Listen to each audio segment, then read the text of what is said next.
আমি নীলা। ছোটবেলা থেকেই আমাদের বাড়ি আর মামার বাড়ি প্রায় পাশাপাশি। ছেলেবেলায় আমরা একসাথে খেলতাম, দুষ্টুমি করতাম। সময়ের সঙ্গে বদলাও সবকিছু।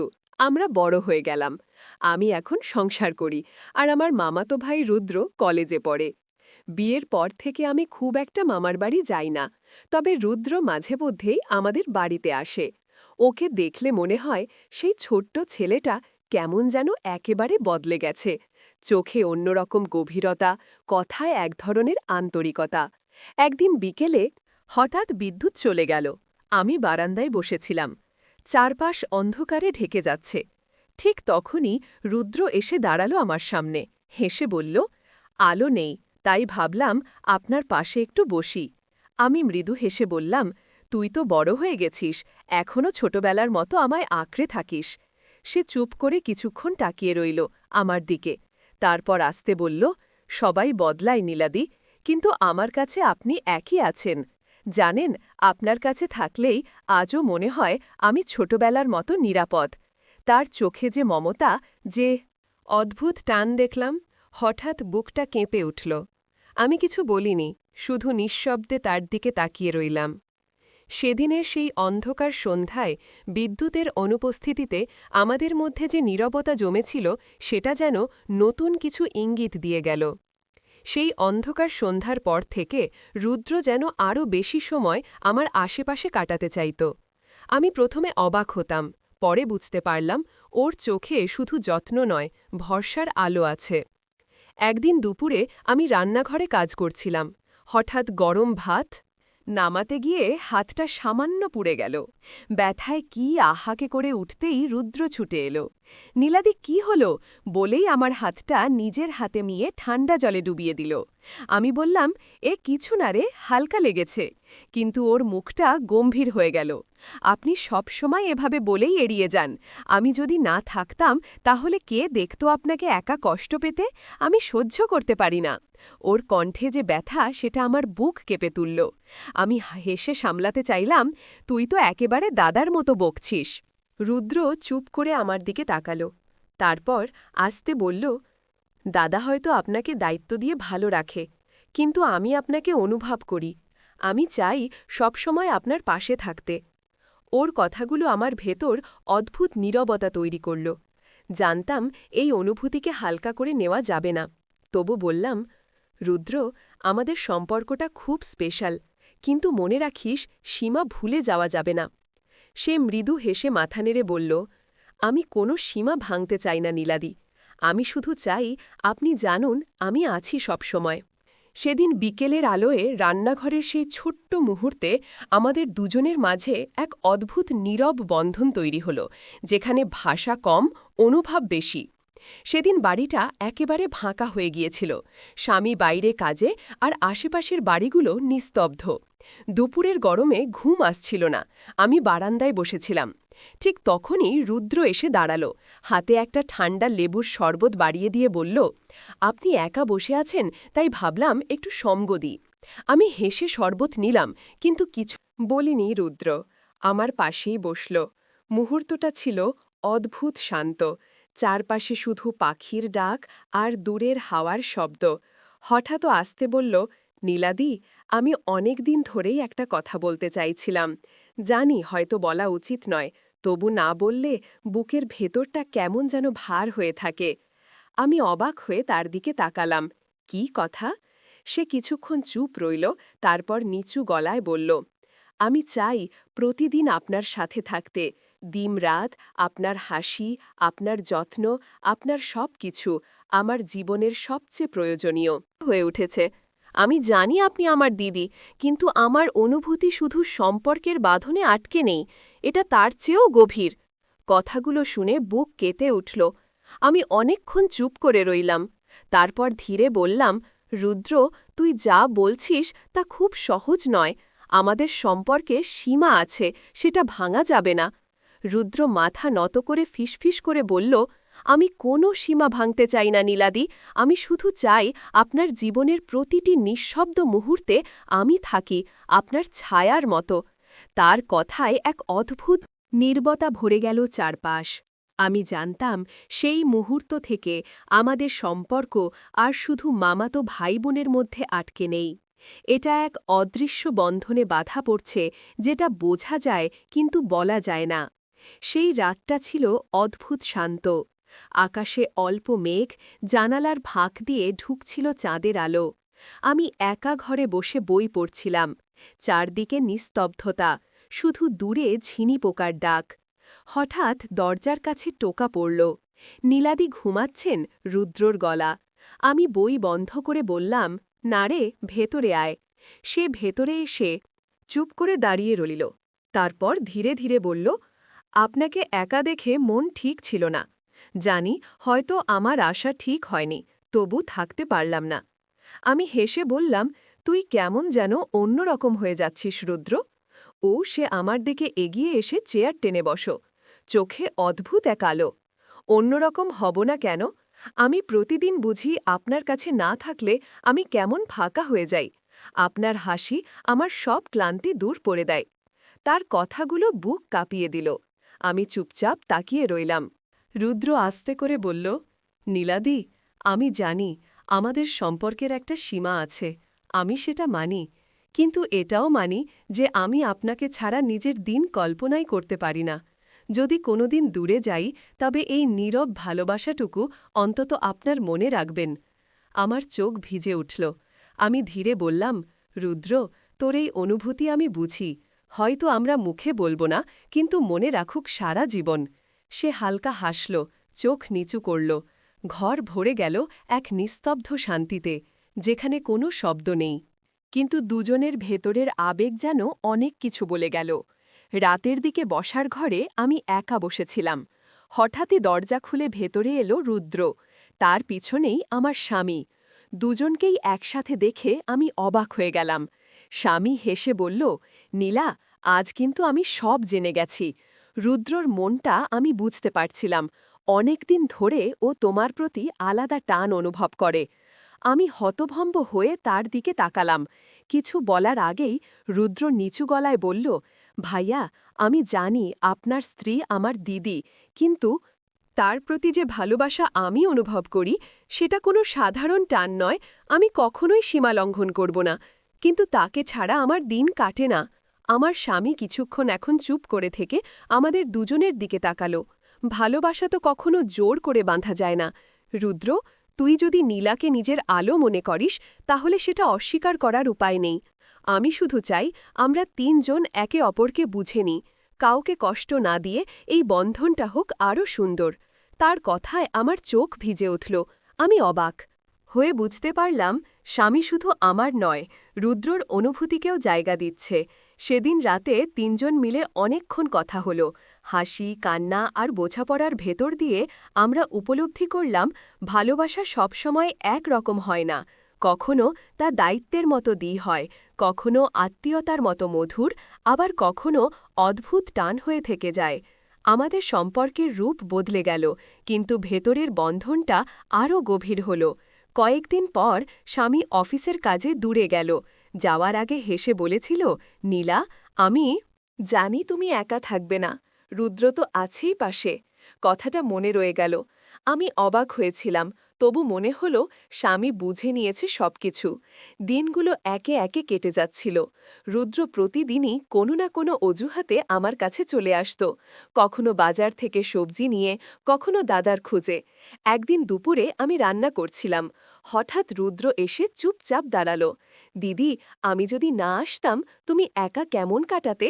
আমি হেসে বললাম, মানুষ সবসময় একা থাকলে নিজের মতো কাটিয়ে নিতে শিখে যায়। সে ধীরে ধীরে বলল, কিন্তু আমি চাই না আপনি একা থাকুন। আমি চাই প্রতিটি মুহূর্তে আপনাকে সঙ্গ দিই, যেমন ছায়া থাকে আলোয়। কথাগুলো শুনে বুক কেঁপে উঠল। আমি জানতাম রুদ্র এখন সুযোগ পেয়েছে, আর সেই সুযোগে তার অনুভূতিগুলো আরও স্পষ্ট হয়ে উঠছে। সেদিন রাতে জানালার ফাঁক দিয়ে চাঁদের আলো ঘরে ঢুকছিল। আমি শুয়েছিলাম, আর রুদ্র বারান্দায় বসে কথা বলছিল। হাওয়ার ভেতর দিয়ে তার কণ্ঠ শোনাচ্ছিল, নীলাদি, একদিন সময় যদি থেমে যেত, আমি চাইতাম আমরা দুজন সেই সময়ের ভেতরেই আটকে থাকি। আমি চুপ করে তার দিকে তাকালাম। ভেতরে কেমন এক অদ্ভুত টান অনুভব করছিলাম, যা শুধু নীরবতা দিয়েই বোঝানো যায়। সেই রাতে আকাশে হালকা বৃষ্টি হচ্ছিল, জানালার কাছে টুপটাপ শব্দ পড়ছিল। আমি বারান্দায় দাঁড়িয়ে বৃষ্টির দিকে তাকিয়েছিলাম। ঠিক তখনই রুদ্র পাশে এসে দাঁড়াল।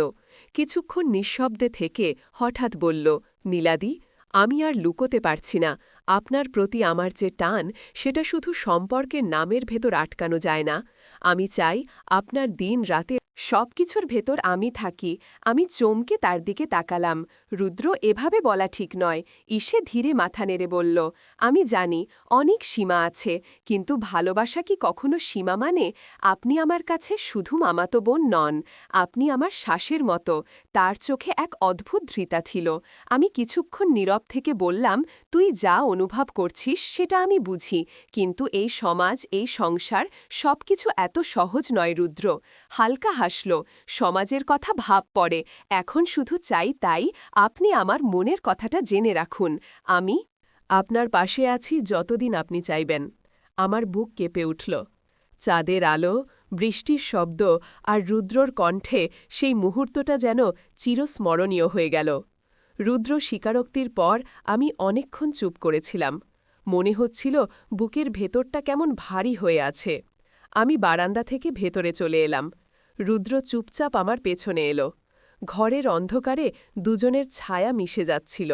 আমি ধীরে বললাম, রুদ্র, তুই যা বললি সেটা শুধু কথা নয়, এটা এমন এক সত্যি যেটা আমার জীবনের পথটাই বদলে দিতে পারে।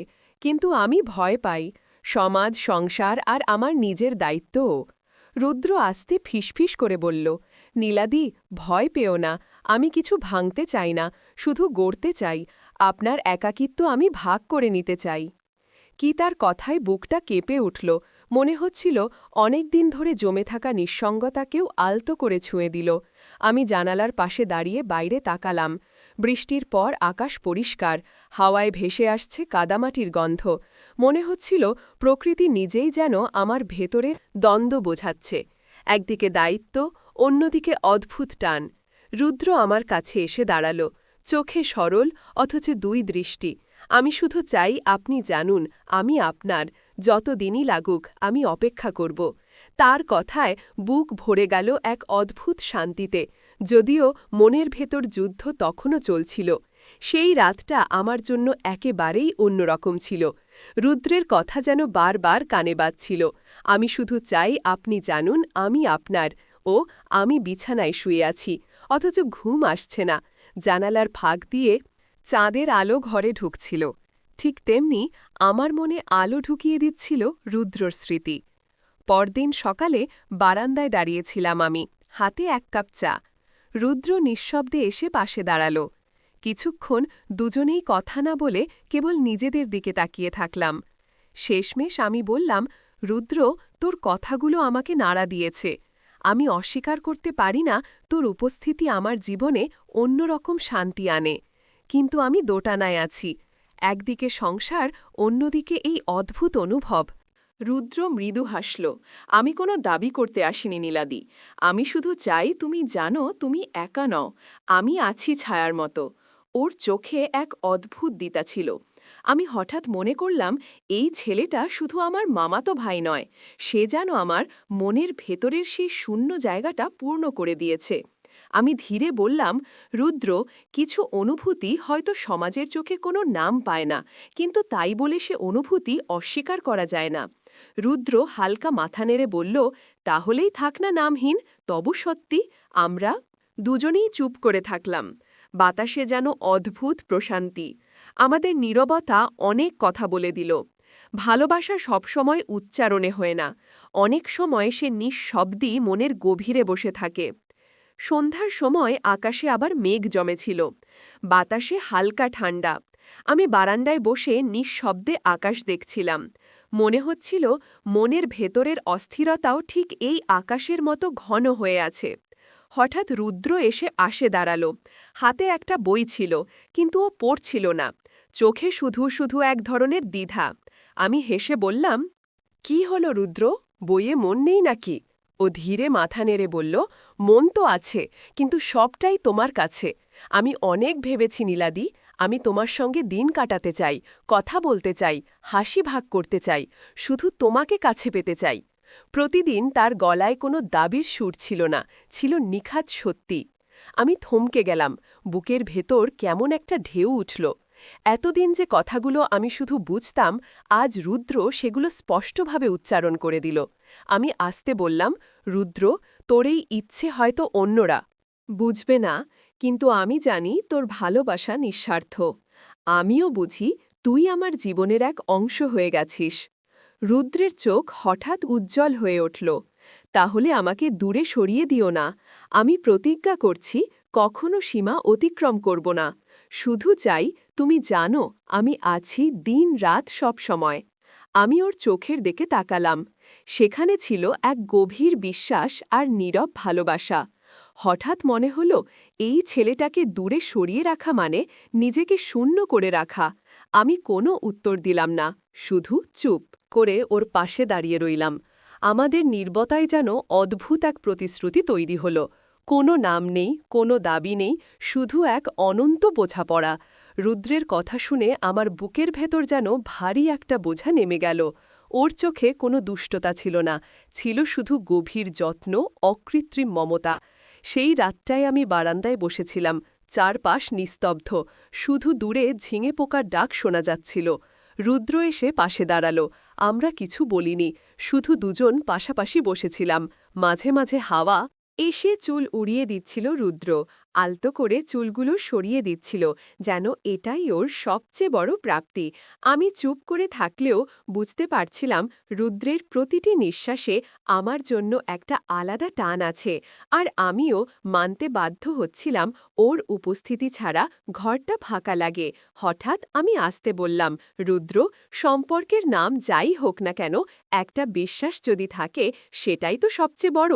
রুদ্র মৃদু হেসে বলল, তাহলে আমাকে শুধু বিশ্বাস করে থেকো, আমি আছি তোমার ছায়ার তো প্রতিদিন।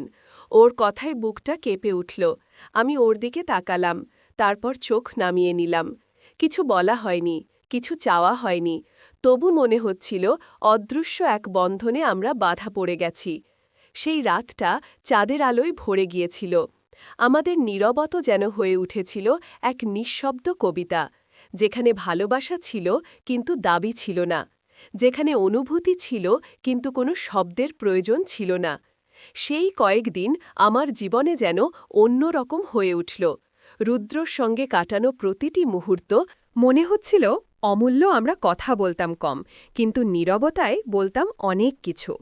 এক বিকেলে বৃষ্টি হচ্ছিল। বারান্দায় দাঁড়িয়ে ভিজেতে ভিজেতে আমি হেসে ফেললাম। বুকটা হালকা লাগছিল। রুদ্র আমার পাশে এসে দাঁড়ালো, চোখে সেই একই মমতা, সেই একই প্রতিশ্রুতি। আমি আস্তে বললাম, রুদ্র, যদি কোনোদিন এই সময়গুলো শুধু স্মৃতি হয়ে যায়, তখনও তুই মনে রাখবি তো? রুদ্র চোখ নামিয়ে মৃদুস্বরে বলল, স্মৃতি নয় নীলাদি, এগুলো আমার শ্বাসের মতো। যতদিন বাঁচব তোমার এই হাসি, এই নীরবতা আমার ভেতরে থাকবে। আমি থমকে গেলাম, বুক ভরে উঠল অদ্ভুত আবেগে। হঠাৎ মনে হল আমাদের এই বন্ধনকে কোনো শব্দে বেঁধে রাখা যাবে না।